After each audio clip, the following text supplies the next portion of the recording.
Greetings friends, welcome to the Human Defense Force vs Alien Hives Free Starter Set Showdown. All unit models in this video are 3D printed using the free STL files from the starter set. Some of the terrain can also be found in the free starter set, but I also have the entire collection of this type just from being a Patreon member. The blue retro style terrain are not from one-page rules, but I did buy the STLs from a designer called Dr. Spork. I will put a link in the description. If you do not have a 3D printer and or you are super new to tabletop wargaming, the free starter set also comes with paper miniatures that you can print and cut out. To get the free starter set and rules to play Grimdark Future, you can go to onepagerules.com to learn more. I will also put a link in the description. This will be a Firefight game, so there will be less models in action, and I've also printed everything in a smaller 15mm scale to play on a smaller board. I'm also playing at the half distance option, which you can basically cut down all movement and range distances in half in order to play on a smaller area. I will be playing the Human Defense Force, and the Alien Hives will be using AI rules that can be found in the solo and co-op rules. A free PDF of these rules can also be found and downloaded at onepagerules.com. To make this more of a challenge, I'm going to place all my models down first without knowing how the Alien Hives will be placed for deployment. Starting with 105 points of Human Defense Force, I will spread my units out evenly across my deployment line. I'm going to try placing my grunt robots out for side coverage, sort of like a fast on the outside soccer strategy. My infantry squad might be my best unit, and I'm going to place them behind cover in range of Objective 2. And I'll place my two veterans sort of close to each other in the middle of the deployment line, hoping that they can work together. For 100 points of Alien Hives, there are 3 different units, and I like to activate all the AI units in the same order every time, starting with all the shooters, from least expensive points to most expensive, and then all the melee from least expensive points to most expensive. Note that there are other ways to choose activation order by One Page Rules recommendations, but this is just how I'm going to do it, just to make the video simple. In the Alien Hives deployment zone, there are 3 markers. I will roll a 3D die to determine where each unit will deploy. First, the shooter grunt will be placed at marker 2. Second, I will place the assault grunts next because the soul snatcher has a scout rule, and it looks like that the assault grunts will be placed beside of the shooter grunts. Okay, so the soul snatcher has a scout rule, which lets me place the model ahead of the deployment line, up to 12 inches in a normal game. I will do 6 inches since this is a half distance game. And I rolled a 3, so I will place the soul snatcher close to Objective 2, which will automatically place one objective under the control of the Alien Hives. I like to mark an objective under control as the game progresses, but remember not to officially reward the victory point until the end of the round. In this particular mission, there are only 2 objective markers that must be held to score victory points. All of the smaller terrain pieces are designated as cover/difficult terrain. When I'm playing solo, I also like to let the enemy team go first, so let's begin.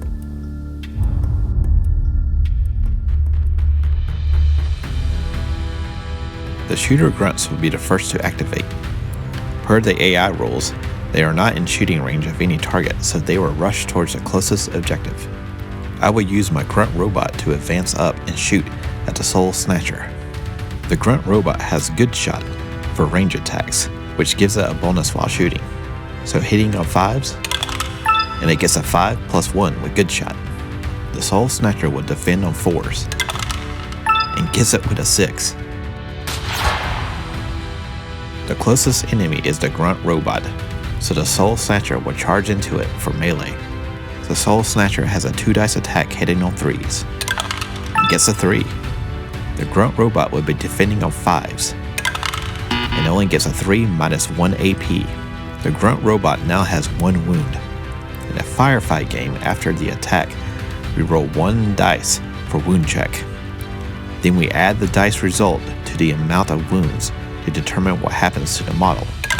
We get a 4 + 1 wound for a total of 5, so this model is only shaken. Shaken units get a +1 to wound check rolls, so that makes it dangerous if you have to do another wound check farther along in the game. They can't hold objectives, they cannot move, they cannot attack unless they are striking back.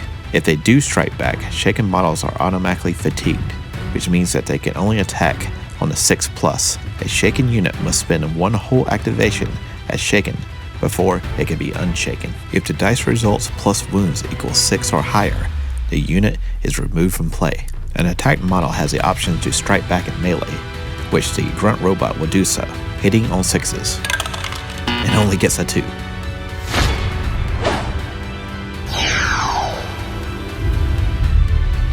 Now that melee is over, the attacking unit must back up 1 inch. Because of melee, the attacking Soul Snatcher is now fatigued, which means that if it is attacked and it chooses to strike back, it will now have to attack at 6+. Let's see if my infantry squad can help out by shooting at the Soul Snatcher. The infantry squad has a 1 die attack, but there are 3 models in the squad, so that's 1 die per model for a total of 3 dice, hitting on 5s. And we get 1 hit. The Soul Snatcher defends on 4s and gets 1 wound. Rolling for wound check. And we get a total of 4, so the Soul Snatcher is only shaken. The Assault Grunts have the fast rule, and they also have a Strider rule, which allows them to easily climb over terrain. Because of this, they will easily rush over to Objective 1 and claim it.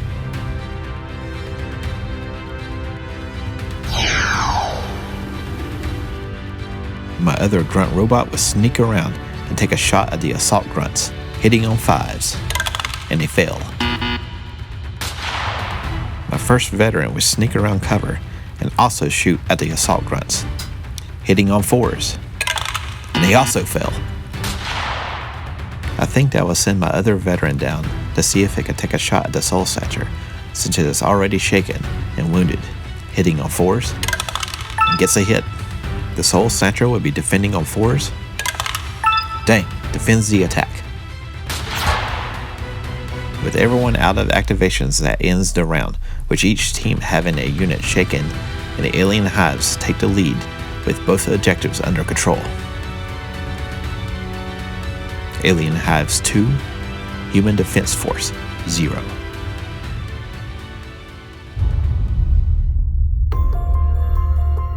The Alien Hives were first to finish their activations in the last round, so they will start first in round 2. The Shooter Grunts don't have the range to move a short distance and shoot, so they will choose to charge at the veteran. With melee, it is a 3 dice attack hitting on 5s, and they get 1 hit. The veteran defends with 5+, and gets 1 wound, plus wound check, and the veteran is shaken.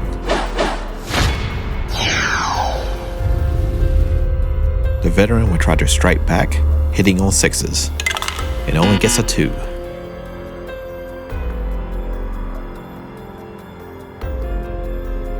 Since the Shooter Grunts have already activated, my Grunt Robot will hold position and focus his fire at the Assault Grunts, hitting on 5s plus good shot, and only gets a total of 4. For the Soul Snatcher, it will spend an activation to remove Shaken. The infantry squad will take aim at the Soul Snatcher, 3 dice attack hitting on 5s, and once again nothing. The Assault Grunts will charge into melee with the Grunt Robot. The Assault Grunts have an A2 in the attack profile, so that is 3 models in the unit, 2 dice for each unit for a total of 6, hitting on 5s. Oof, gets 3 hits. Grunt Robot will be defending with 5s. 1 block for 2 wounds. And it looks like we are automatically knocked out.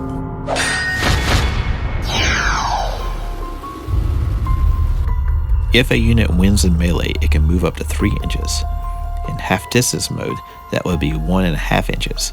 But with my home rules, I just round up to 2 inches just to keep things simple. The veteran would move up a little and shoot at the Soul Snatcher. So 1 die attack hitting on 4s and gets a hit. The Soul Snatcher would be defending on 4s and doesn't get it. So adding on to the previous wound for a total of 2 wounds plus, man, a total of 4, so the Soul Snatcher is still only shaken.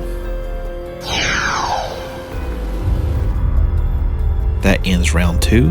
I lost a Grunt Robot. I have a veteran that can spend its activation to be unshaken, and my other Grunt Robot can also become unshaken, but it has 1 wound. I've knocked the Soul Snatcher back to shaken status, but the rest of the alien hives have been able to hold 2 objectives and apply pressure to the north side of the battlefield. Alien Hives 2, Human Defense Force 0.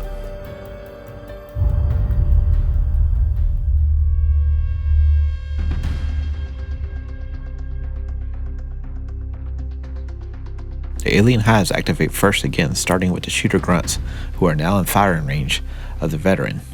6-die attack hitting on 5s, and we get 3 hits. The veteran defends on 5s, minus 1 AP.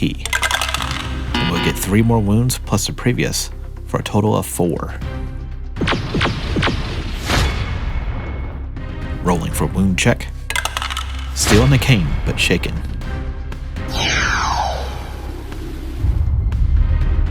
I need to knock the Soul Snatcher out, so let's try to shoot at it with the grunt robot.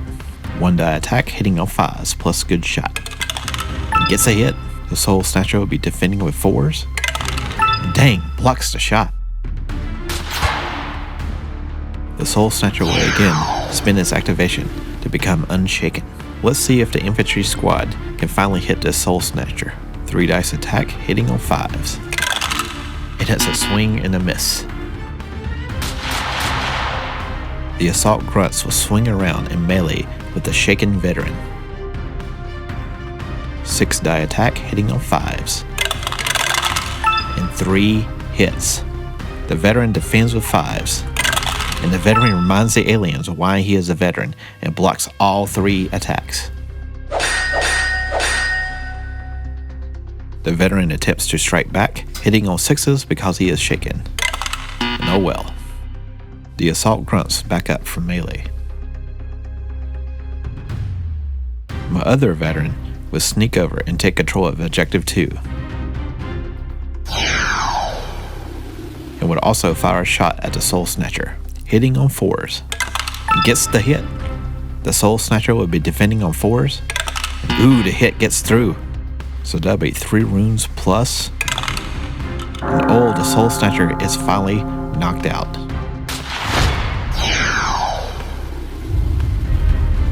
Once again, the other veteran can spin its activation to become unshaken, and the round ends. My veteran in the north side of the map is hanging in for dear life, and we finally knocked out one of the alien hives, and in the process, we gained a victory point. Alien Hives 1, Human Defense Force 1.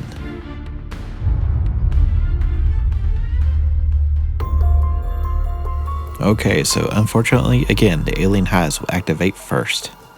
Shooter grunts hold position and shoot at the veteran. 6-die attack hitting on 5s. And 1 hit. The veteran will be defending with 5s, minus 1 AP. And takes a wound. That would be 5 wounds in total, and technically anything I roll in wound check will send me over 6, so the veteran will be knocked out. Okay, so this is the final round, and I might be able to move and shoot at the remaining alien hives, but even if I take them out, I won't be able to move far enough to take the other objective. So I'm going to go ahead and call this game. It is a tie, Alien Hives 1, Human Defense Force 1. The 2 objective game is pretty interesting. 2 strategies that I could have done differently is either push a little bit harder towards objective 1, or I could have done something different like pile everybody on one objective and then push towards the other. These free starter sets are small enough not to be overwhelming for new players, yet I still feel like I have a lot of fun with them.